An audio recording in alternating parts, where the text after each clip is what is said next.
Sve to zapravo nastalo iz želje da se njihova poezija čuje i u našem gradu i da možda ti pesnici kasnije dobiju i svoje samostalne zbirke. Pa kad ste dugo u tome i kad znate šta vam se sviđa, nekako sve to dođe prirodno, tako da ne mogu da kažem da mi je bilo teško, uživala sam. Moram da priznam da su se jako lepo prepoznali i da se njihova poezija sada i čita i da su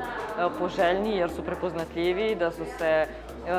ljudi iz Srbije baš pronašli, mislim, ipak smo mi tu negde iz sličnog senzibiliteta, jezik nam je blizak, tako da verujem da sve to ima smisla i radujem se što se desilo. Bilo mi je neverovatno inspirativno da jedan grad ima toliko različitih, bukvalno filmskih setova, tako da biste vi u ovom gradu mogli da snimate, samo da izađete s kamerom i da krenete gradom, da snimate sve žive epohe, od celom 20. veka preko savremenog trenutka i zapravo nam nije bilo teško da za 2 dana snimimo sve što nam je bilo potrebno. Уживам, морам да кажам, затоа што овој фестивал е собиралиште на луѓето со кои што се знам, се дружам, се дел од книжевната сцена и има еден том млади кои што ме радуваат затоа што доаѓаат, се дружат, слушаат нова поезија,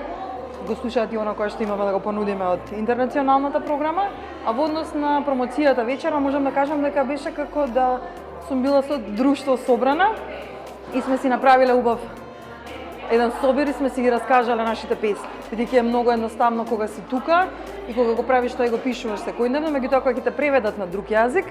одговорноста малку се менува. И затоа сакавме да дојдат и Вања и Гргури, да го разговараме се во ова, за да им дадеме и нив до знаење дека многу значи кога поезијата ќе стигне на другата страна. Многу ми се допаѓа, уживам. Особено кога ги читам песните на другари што сум ги читала на македонски, читањето на српски е во нека скроз друга позиција. Добива поинаков тон и поинаква звучност, така што е богатство. Кога си читам, мојта ми е најубава,